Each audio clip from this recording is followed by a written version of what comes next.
ዴቪድ ልዋሸው አልችልም። ለኔ በጣም ብዙ ዋጋ ከፍሎልኛል። ዝም ብዬ ከመሬት ተነስቼ ልሰወርበት አልችልም። ዝም ማለት እቺ ነበር። አቀደሽና አስበሽበት ያደረግሽው ነገር ነው።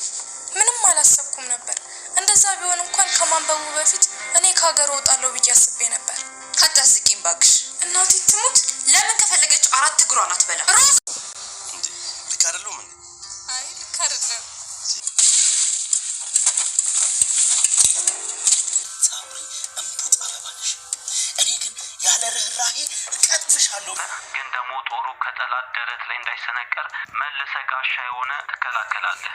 ይቅርታ ወዳጅ፣ አሁንም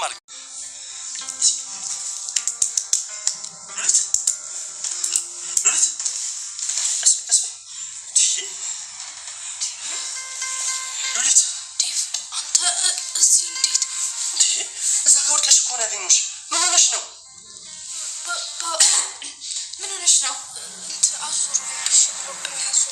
አይዞሽ አሁን ደህና ነሽ አይደል? ቀስ ብለሽ ተነሽና ትንሽ ረፍት አድርጊበት። መነሳት ትችያለሽ? አይዞሽ ደህና ነሽ? አይዞሽ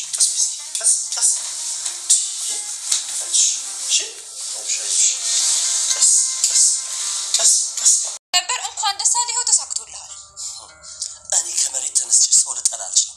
ይህንን አጸያፊ ነገር ግን የፈጸመው ባንቴሮ እንደሆነ 100% እርግጠኛ ነኝ። ስደተኛ ስለነበር ማንም ሰላም እንዴት ናችሁ የቻናሌ ቤተሰቦች? አሁንም እንደተለመደው በአዲስ ቪዲዮ መተናል። ላይክ ሰብስክራይብ በማድረግ ተባበሩን ማለት ነው። እንግዲህ ቻናላችን ተከፈተ 4 አመት ሆኖታል። እንደሞተ ነው አሁንም ማለት ነው። እንግዲህ በኢንትሮ የሚባለው ሰውዬ ከስደት ተመልሶ ይችን ልጅቷን አስወግድልኝ ብላው ስለነበረ ሮዛ ልጅቷን ወደ ስደት መልሶ ሊልካን ነበር በህገ ወጥ። ያው መልሶ መጣት ማለት ነው። እንግዲህ ሸፋፍኖ እንደት ነበር ዴቭ ማለቴ በህገ ወጥ ልጆችን ለማዘዋወር ብዙ ነገር እንዳደረገና በስልክ እንደሚያወራ እናም ደግሞ ሌላ መረጃዎችንም አግኝቶበታል ዴቭ። ባንቴሮ ይሄንን አያቅም። ነገር ግን ያው ሚስቱን ስላገባበት ምንም በማያውቀው ነገር ሽጉጥ ደቅኖበታል። እንግዲህ ፖሊሶች ከኋላው እየተከታተሉት ነው። ምናልባት ፖሊሶች ሊያድኑት ይችላሉ ዴቭን። ዴቭ እንግዲህ ምንም በማያውቀው ነገር ሮዛ እኔ ባል የለኝም ማንም የለኝም፣ ስለዚህ አብሬ ነው የምኖረው ብላ አግብቷት እየኖረች ነው። ግን ባንቴሮ ታሪኩን ነግሮታል። የአንድ የጓደኛዬ ታሪክ ነው ብሎ እሷን ለማስደሰት ሚስት ያገባና እሷን ለማስደሰት እሷ እንዳይርባት እንዳይጠማት የፈለገችውን እንድለብስ እንድትጠጣ እንድትበላ ተነስቶ ገንዘብ በማውጣቱ ተነስቶ ወደ ሳውዲ አረቢያ በህገ ወጥ ይሄዳል። እዛ ትንሽ 6 ወር እንደሰራ ህገ ወጥ ስለነበረ ይታሰራል። ከዛ ብዙ መከራ አይቶ ተመልሶ ሀገሩ ሲገባ ግን ሚስቱ ሌላ ግብታ ቆየችው። በጣም ከሚባለው በላይ ሀዘን ውስጥ ነበረ። ያንን ለማረጋጋት ነው አሁን እሱን እየደወልኩ እያረጋጋሁት ነው ነበር ያለው። ይሄ ታሪክ ግን የእሱ ነው፣ የባንቴሮ ታሪክ ነው። ነገር ግን ዴቭ እስካሁን ድረስ ምንም የገባው ነገር የለም። ዴቭ በጣም ብቻ የዋህም ነው እንዳለው ትንሽ እኔ እንጃ። ብቻ ሮዛ ግን ዴቭን ነው የምወደው የምትለው ያው ለገንዘቡ ስለሆነ ዴቭን ትወደዋለች። ያስወግድሃለሁ ብላው ነበር አንቴሮ። ነገር ግን አንቴሮ እኔ በጣም ነው የምወድሽ ማፈቅርሽ፣ አንቺን ካላየው መዋል ማደር አልችልም።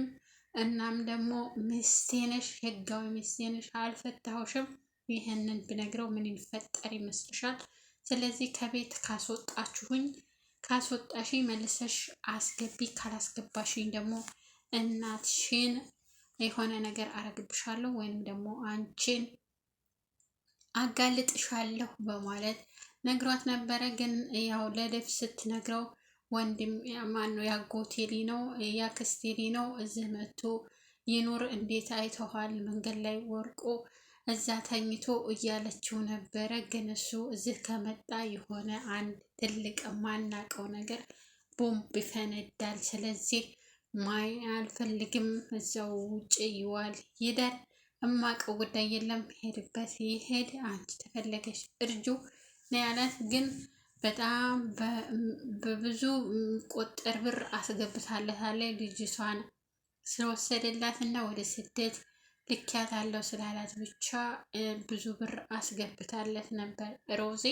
ነገር ግን እሱ ሆቴል አድሮ ተመልሶ ጠዋት እሱ ዴቭ ሲወጣ እንዲያየው መጥቶ በር ስር ተኛ ማለት ነው። ሆነ ብሎተኛ። እኔ እኮ እምተኛው የሆነ ነገር ስለፈለግኩና ያን ነገር በእጄ እስከማደርግ ድረስ ጨዋታውን መጫወት አለብኝ ነው ያለው። እንግዲህ እውነትም ጨዋታውን እየተጫወተው ነው ያለው ማለት ነው። አንትሮ በጣም ክፉ ሰው ነው። ዴቭ ግን የዋህ ነው። ምንም የሚያውቀው ነገር የለም። ልጅቷን ደግሞ ማነው ትንሿን ሙሽራ ደግሞ በጣም ከሚባለው በላይ ነው የሚወዳት። ነገር ግን አሁን የሮዛና የአንትሮ እንትን ሲጋለጥ ሁለቱ ተጋብተው እንደሚኖሩ ተስፋ አለኝ ማለት ነው።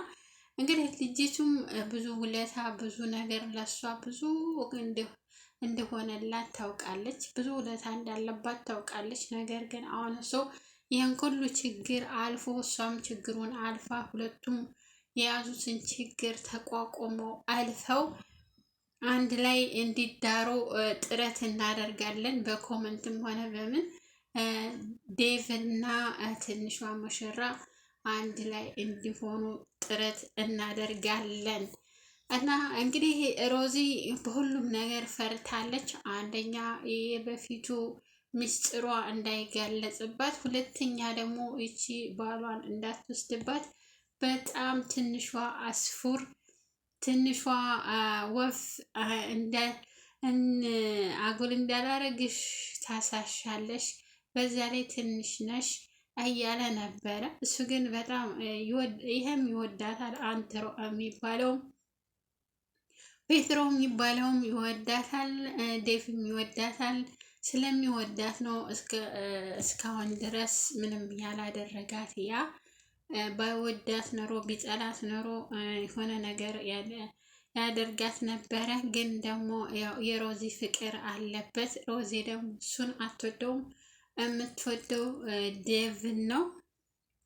እንግዲህ ዴቭ ደርሶላታል። ያው ወርቃ ነበረ፣ አንገቷን አርቆ ጥሏት ነበረ። ምንም አላደረጋትም። ግን ልጅቷ አቅማ አንሷት ወደቀች እንጂ ምንም አልሆነችም። እንግዲህ ትምህርቷንም ቀጥላለች። ትምህርቷንሽን መማር አለብሽ፣ አሁን በሁሉም ነገር እንዲስተካከልልሽ አድርጌልሻለሁ እያለት ነበር።